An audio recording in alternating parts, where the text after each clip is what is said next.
and welcome. You're watching Head to Head. I'm Antonina Antosha with UATV. The creation of favorable development conditions for the business climate in Ukraine remains one of the most urgent tasks. Ukraine's government has introduced a number of promising reforms since the Euromaidan revolution in 2014, aiming to ease the investment climate and attract investors into the country. As a result, Ukraine has improved its position in the World Bank's 2020 Doing Business rating. It now holds 64th place out of 190 countries. What else still needs to be done to facilitate the economy's business climate? To discuss this and more, we welcome to our studio today Marcin Swiecicki. He's a business ombudsman in Ukraine. Hello and thank you for joining us. Honored to have you here. It's my pleasure also to be a guest in this studio. Thank you so much for coming. So as far as I know, in the year 2011, you were highly involved in the process of helping Ukraine enter World Trade Organization, the WTO. Now, 8 years later, in 2019, in the month of October, to be precise, on October 12th, you became the Business Ombudsman of Ukraine. This 8-year period, from 2011 to 2019, how did the business climate in Ukraine change, for the better or worse, your opinion? Yes, first of all, small correction, because the entry to the WTO took place in 2008 already, after 14 years of negotiations. And it was a long process. A long process, yes. It was a precondition to open negotiations on a free trade agreement with the European Union. So it was very important to conclude this. And I just concluded my work in Ukraine at that time, at 2011. And I think that the business climate, of course, did improve quite a lot, you know, with many things. I remember at that time it was difficult to get a value-added tax refund, for example. Now there is a systemic approach to this, and value refund, but the refunds are coming somehow more automatically than it used to be. We have a Prozorro system, you know, in public procurement. We're very proud of it. Yes, very proud, yes, and I appreciate it very much so. And so there are many other improvements. Still, I would say that the image of the Ukraine is perceived through the war in the East, which is not so much affecting economy in other parts of the country. The climate is much better, you know, than it used to be even 5 years ago, of course. One of the testimonies of this is a conference in Mariupol, you know, that took place just 15 kilometers from front, and it was a normal conference with many participants, and city develops quite nicely during last 5 years. So I was really taken by surprise that it is possible with having a still open conflict in the East. So the perception of Ukraine should be better than it really is. Well, now that you are officially a business ombudsman of Ukraine, what aims have you set for Ukraine and yourself holding this position, and which of them do you consider to be as urgent as possible? No, the general aim of this function, this office, Council of Ombudsman, is to improve, to increase confidence of business into Ukrainian institutions. So if a businessman is facing unlawful activity of government officials and cannot find a solution within the existing government institutions, so he can or she can turn to us for assistance. Meaning Ombudsman. Business Ombudsman Business Council, Ombudsman, which is independent institution. We are taking our actions, you know, no matter whether government officials like it or not, but I mean, top officials, they like it. They count on our help, because not having many thousands of tax officials, custom officials, inspectors, police people all over the country, you cannot guarantee that all of them behave according to the rules, according to the law. So that's why our assistance, our work on the cases that we receive from business is so important to improve the work of the whole administration to discover weaknesses, to protect business interests, legal interests. I mean, because we are not dealing as a lobby, we are not dealing as a between businesses, in conflicts between businesses.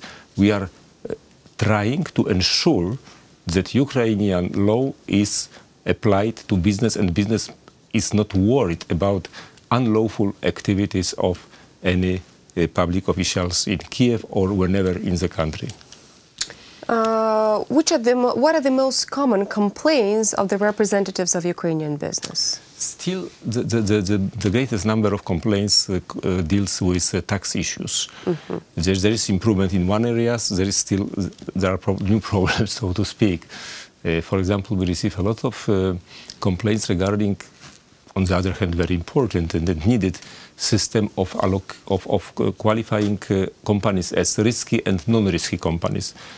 Companies are receiving status of risky company, but they don't know why, how to get out of this situation, what needs to be improved, who from among their clients is suspected, by tax offices. So this needs to be improved so that really business, if something is suspicious, uncertain, so that they know how they can improve this. So still we receive some cases regarding the cash, regarding the tax amounts, regarding the customs amounts, regarding the classification of taxes. But regarding other issues, we receive also complaints on police, on licensing, on some local administration, some permits, for example, for construction. So those are areas when, or also one issue that is quite often that even court rulings are not executed by state officials. They are ignoring final court decisions. So this is worrying business very much. Well, yes, this is a problem.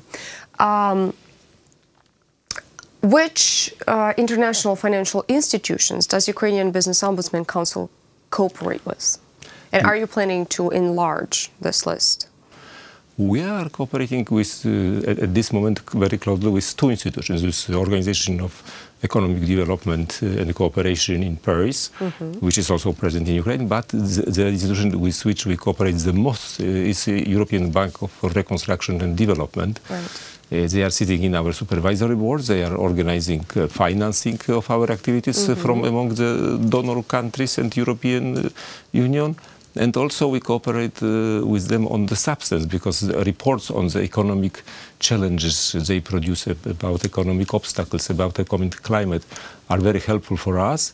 On the other hand, we are also producing our systemic reports stemming from our observations, from the cases that we receive, with our recommendations. So I think that it's a mutual also cooperation regarding the economic climate in Ukraine, how to improve it, what should be done. Well, speaking of further cooperation and improving the climate, the Ukrainian Business Ombudsman Council signed a memorandum with the Prosecutor General's Office of Ukraine. What is this memorandum all about, and how will it be implemented? How will it be work? Memorandum is about cooperation regarding, first of all, the most difficult cases that we receive. So if the case is not solved at the lower level, so then of course we report this to the General Prosecutor to debate with him. Then also we propose several systemic corrections, for example, or improvements in the legislation, and we would like to discuss it with the Prosecutor General, with his office, to get their support. Some of our reports some of our recommendations have been already implemented. For example, the limit from which fiscal offense is treated as criminal offense. So this limit and which is it?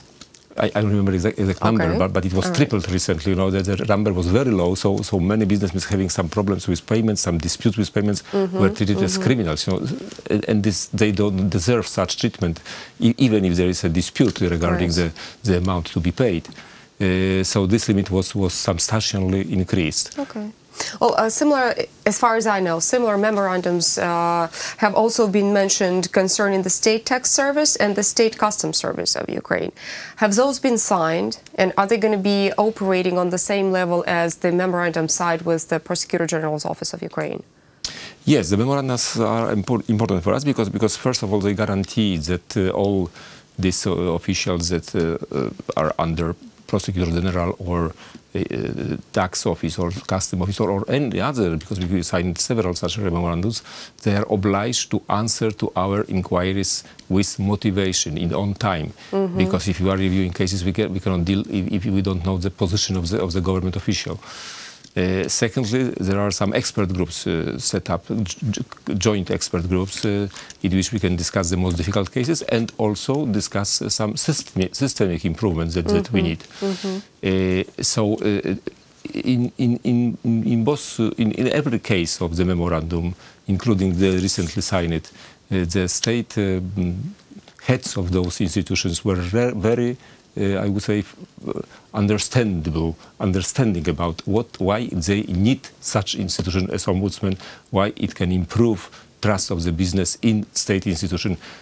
However, we are presenting difficult cases. However, we are advocating the business interests, legal interests, those that are based on the legal substance, you know, legal laws of Ukraine. But nevertheless, I consider us as an important partner in improving the rule of law in Ukraine in general. Well, yes, Ukraine is in need of that, and hopefully this is already happening. Thank you so much for coming today to the studio. That was Marcin Swiecicki. He is the Business Ombudsman in Ukraine. Thank you so much for watching Head to Head. Stay tuned with UATV for more.